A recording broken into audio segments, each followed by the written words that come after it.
got some Boston influence to close us out today. Is that fair to say nowadays, Chaster, with your current living location? Can I say a Boston influence? I'm the one in Boston, Pedro. Okay. Chaster's in Indianapolis. Yeah, Yeah, but where did you go to school, Chaster? upstate New York.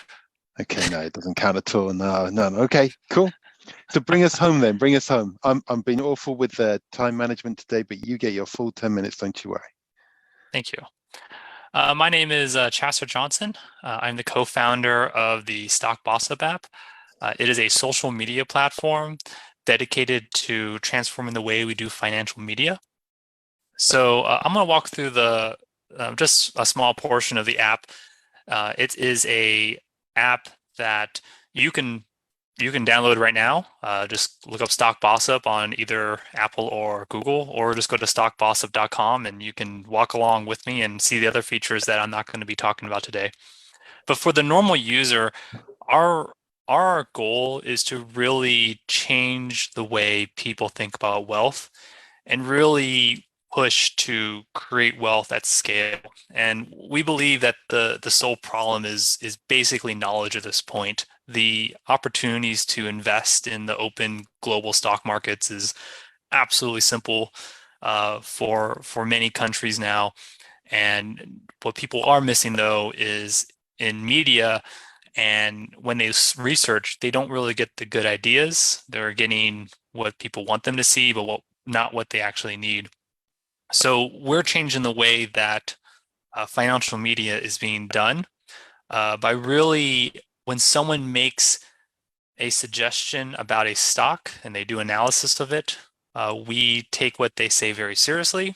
We analyze the stocks that they're picking, and we give an assessment if these people should be followed by everyone on the platform. And if not, then we do not amplify their voices, with the goal of really amplifying the people that really need to be amplified. So just for clarity, this is an app. I just wanted to show it on the app. When you first join, you can come in here and you get a feed that's being generated by our algorithms. And our algorithms are trying to push the top ideas to you, so you're getting good ideas, not the meme stocks or the ones that are going to be trying to take your money or trying to give you stock ideas that will give you more money. So, going down here, this is a random, just assortment of people today that have been posting. But unfortunately, I don't know who this person is, but Kevin is the one that was at the top of my feed. So Kevin today is going to be my my example. So what you can do is, if you want to add Kevin to your team, your drafted team, just press the button. But before you finalize that decision, in the background, we've done millions and millions of calculations to see what the heck his ideas are doing. So even though Kevin is diversified, which is nice, Kevin has a highly volatile portfolio and a very bad APR, which would be, probably par for the course for many people because of the current market situations. So unfortunately, Kevin isn't really doing too well, so I will not be drafting for Kevin today. He did not realize when he posted this that he was going to be part of a big video. So what I'm going to do is I'm going to actually give him some of our cryptocurrency and let that be. If you go onto the app, please give Kevin some likes, because he just he did not volunteer to be part of my demo. So that's the easiest way for people to draft people and add them to their team. We really want people to quickly find the people that are good with 3 simple variables, and then choose them to the team. They then get onto the team. This is my own team here. And what we do is we actually track how well they're doing. And you can see that at the top here of my whole team. And so if I don't like somebody because they're not performing well, I can take them out of my team and put someone else in and draft someone new.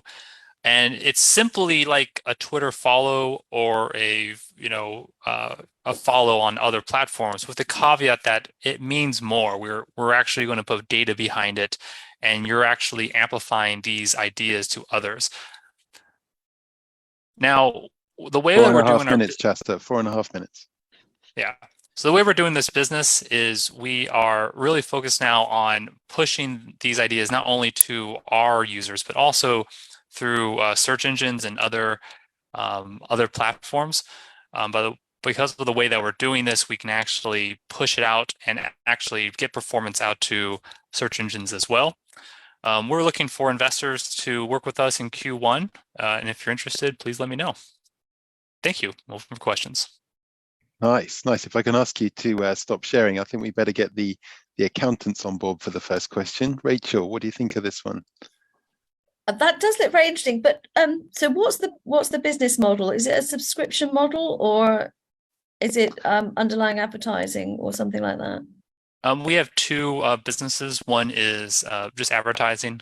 We have, we've just from Google search alone, we get about 50,000 views onto our people visiting our platform every year. So, and that's growing. We are the number, 1 to 10 top search result when you look up certain stocks, especially US stocks. So we our half of it is advertising. The other half is we are also an SEO agency that we niche into African American financial professionals and help them grow their businesses by getting into search, using Stock Gossip's high domain authority to help grow their businesses with the hope of getting more financial literacy out to our community. Okay, yeah, that makes a lot of sense. I was gonna say as well, I've got a client who does a lot of financial analysis over here. I'd quite like to link you in with him because I think you'd find him quite interesting. Nice one. Thank you very much, Rachel. Ollie, you've got some thoughts to chip in here. I know you're not a panelist, but come on, poach your term gamekeeper. Yeah, I mean, I was just basically commenting on there's an interesting company.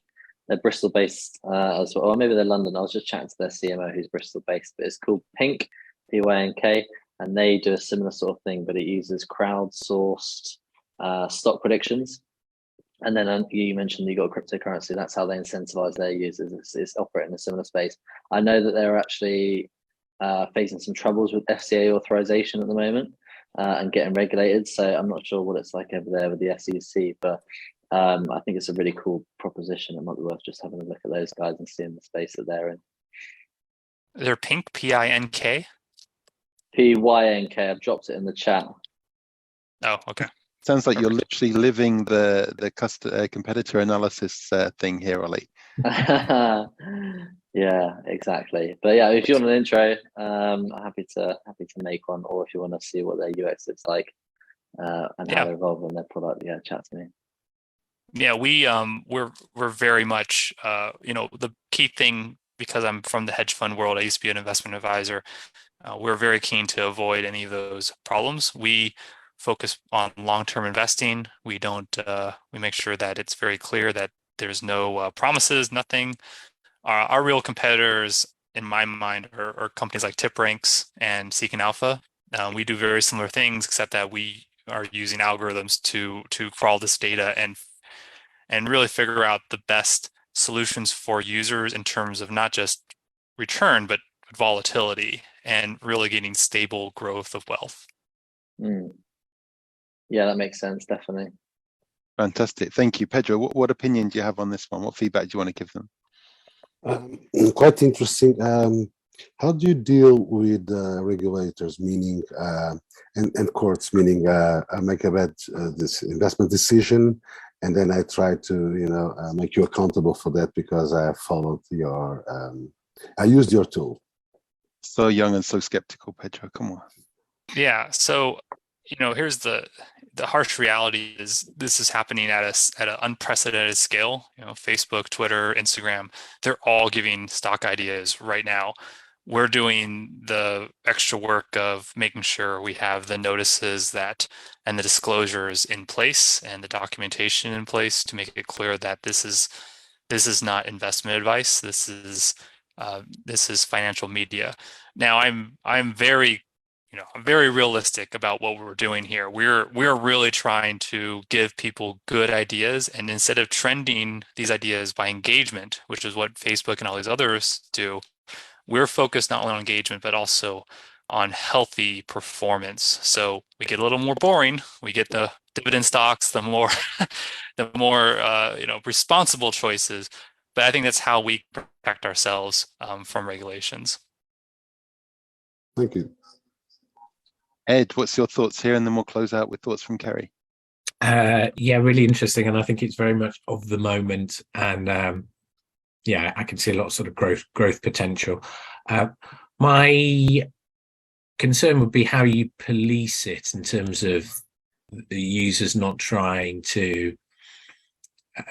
I suppose my fear would be that I'm going to suddenly get bombarded by people direct messaging me to buy cryptocurrencies and things like that. You know, there's to the wrong person, there's quite a useful database of people that are on there and users. So what sort of protections, do you see that as an issue, or am I just being unduly pessimistic? So I'll tell you, I half joke to my business partners that I want our mascot to be a troll. I think we should have that. I'm pushing that still. I keep on getting vetoed for some reason, but we're fighting these trolls all the time, and the key is just updating our algorithms. There's some obvious things, trolls aren't that smart. They want to keep spamming. We can just suppress that. They're just saying random things. They're not on topic.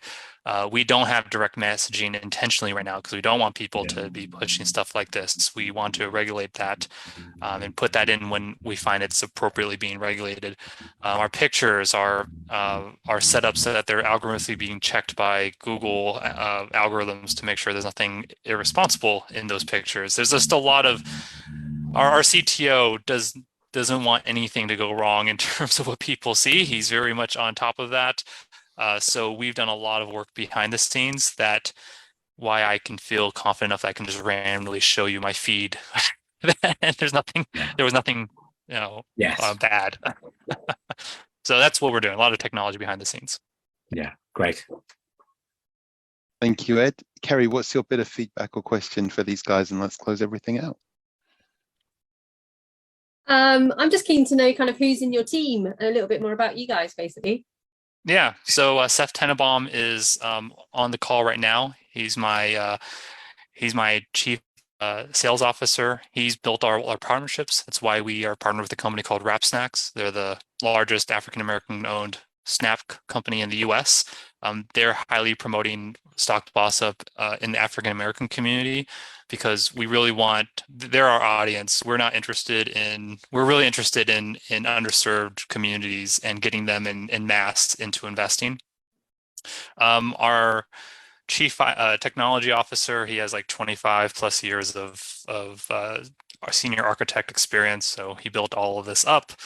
And myself, I have 9 years of aerospace management experience, 2 years of hedge fund management experience, and I've been doing this ever since. And for some reason, I know all our programming languages. So I do all the coding as well as these as marketing, and I'm kind of a jack of all trades. And then the rest of our team is a different set of contractors and marketing people. We have about 8 or so people on our team right now. Thank you, Chaster. Thank you, Kerry. All right, well, that draws us to a close. And my apologies again for very poor time management. I shall be getting told off about that later, won't I, Pedro? This has been our September edition. And of course, we're back in just 4 weeks with the October edition. And then in November, we'll be live in person in Lisbon during the Web Summit week, and looking forward to that.